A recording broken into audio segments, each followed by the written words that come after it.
This whole situation is embarrassing, and I'm just done with it. I've been with my husband for 5 years now, married for 3. Long story short, his mom has always been overwhelming and bold with her input on everything, to put it nicely. I genuinely think it's not fair to be mad at your partner for something he didn't do himself. He can't control what his mom does or says.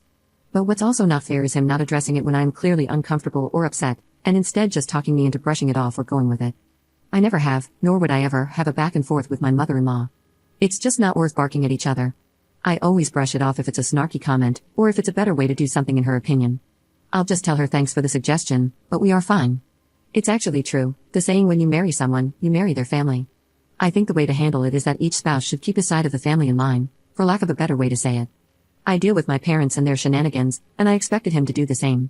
But he never did. Instead, he always asks me to give her some grace. Well, it's hard when that person is insulting you.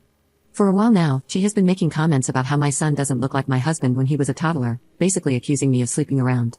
This, rightfully so, upset me. Sorry, my genes are strong? What am I supposed to tell you? I was short with my husband because he didn't address how out of pocket and disrespectful this whole thing is. It has been a week since my husband, well, soon-to-be ex-husband, told me that he would be doing a paternity DNA test, not because he thinks our son isn't his, but to shut his mom up. Yes, exactly what you read. I don't know which is worse, him accusing me of cheating or this, but all I know is that this is audacious. I didn't cheat, and I am not concerned one bit about the test results. I wasn't going to stop him from taking a DNA test or whatever, but I just know I don't want to deal with this any longer. I'm looking for an apartment, and I talked to a lawyer the day after he brought up the DNA test. We'll be getting the results in 2 days. I almost can't wait. He will also be getting divorce papers with those results, which I know for a fact he won't see it coming. I tried my best to make this whole thing work and to manage my relationship with my mother-in-law as gracefully as possible. But thinking about it, it's not just my mother-in-law that's the problem, how he is handling things is also a problem. And as a side note, I have never been more glad that I didn't leave my job when I got married. He makes more than enough to take care of the financial side of things. I thought I would get bored, but I only have to be on site 2 days per week. Also, I really love my job and the company, so I didn't leave. I know that divorce can be hard on kids, but I also experienced the other side. Living with 2 parents who hated each other and fought almost all the time is as hard, maybe even harder. They thought that staying together would be good for me and my siblings, but newsflash, it wasn't. It was traumatizing, to say the least. I don't want my son to live like that because, I'll tell you one thing, I just can't stand my husband anymore. I don't know if this is a weird way of saying it, but I just don't respect him anymore, if that makes sense. I just see an unreliable man, and I know for a fact that our fights won't be the same as before.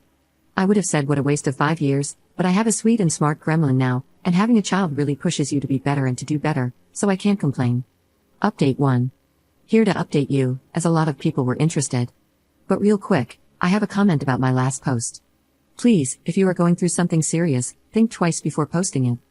Obviously, I was expecting people to tell me I'm overreacting, but seeing people leave comments like, "You're a disgusting piece of crap, and I hope he takes your child from you in the divorce so you realize what kind of monster you are," was unnerving. As for the update, the day he was supposed to receive the results, I called my father-in-law and invited them to come over that evening. My husband was working when he got the results. He sent them to me and told me he would talk to his mother to finally put this to rest. I informed him that I had already invited them for that evening and that I was just waiting for my apology before I left. I asked that he come home so we could talk before they came over. He called, and I basically told him that this is not working for me anymore. I've already talked to an attorney, filed for divorce, and it might be more expensive than a paternity test, but it would be more effective in making his mother happy. And no, I don't care that he was working when I told him. I don't think you would have either. He left work and came home.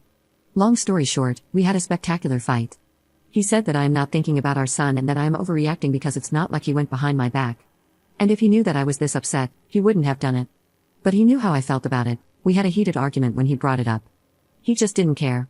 When I gave him the divorce papers, he said he wasn't signing anything and that he'd ask his mother to apologize when his parents arrived to get it over with. Listen, I don't need him to sign it to get a divorce. It would only make things complicated, that's it. His mother said, "I have nothing to apologize for. I'm not going to apologize for having suspicions. I didn't accuse you of anything, and you can leave if you want to." So that's that. I did leave that night because I wasn't going to get an apology, and he didn't seem to understand that him reinforcing that it's okay for her to do what she did is exactly why I want a divorce in the first place. He eventually told his parents he'd be coming over from time to time to check up on them, as he's their only child, and not to bother coming over anymore until she apologizes. She wasn't amused. She told me I am taking her son away and some whore would take my son too. She's not someone that you can talk to, I'll tell you that much. It's like talking to a wall. All she knows is insulting or being passive-aggressive on a good day. But anyway, we are not getting a divorce, at least not yet. We talked the day after. He said I can always file for a divorce, but we should at least try couples counseling because he doesn't want to co-parent. Edit.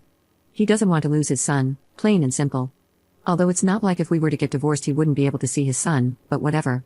He did say, when we talked the second time, that he can see how he was wrong, especially knowing his mother. He also mentioned that he'll just shut her down if she meddles this time. But what can I do with just words?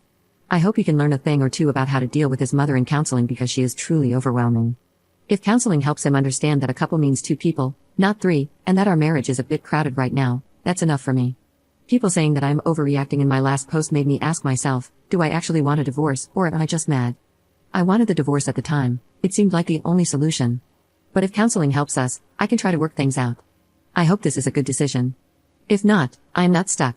I'll take my son and leave. I have a friend who got divorced in 20 days, an uncontested divorce. When you are on the same page regarding how things would be divided, including custody, it's a matter of how long the court takes to review and finalize the divorce, and you'll be done. That was my plan. Nonetheless, I'm the one working from home, and my son is still so young. It's totally up to him. If he wants to see his son every day when he gets off work, or if he wants to see his son just a couple of times per week. Because I am not tolerating this anymore. Also, someone asked, I'm curious why they asked for the test and why you're so against it? I don't want to assume there were some troubles in the past, but I feel like there's a lot of let up and information left out here.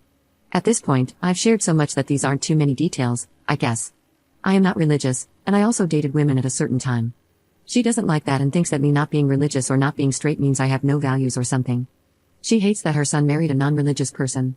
He is a believer, but he's a non-practicing believer. Either way, his religion or my lack of belief doesn't cause us any problems in our day-to-day life. I hope this clarifies things for you. Oh, and one last thing. People in my last post were debating if paternity tests should be mandatory or not. I thought that from what I wrote, it was clear I didn't cheat and I have nothing against the paternity test itself. It should be obvious to everyone that it's not fair for the child nor the man to be tricked into living a lie. If he was the one who had suspicions, that's a big deal. We would have talked about why he thinks that, taken the paternity test for his peace of mind, and made sure we can trust each other, then moved on, all without anyone interfering, let alone requesting the paternity test.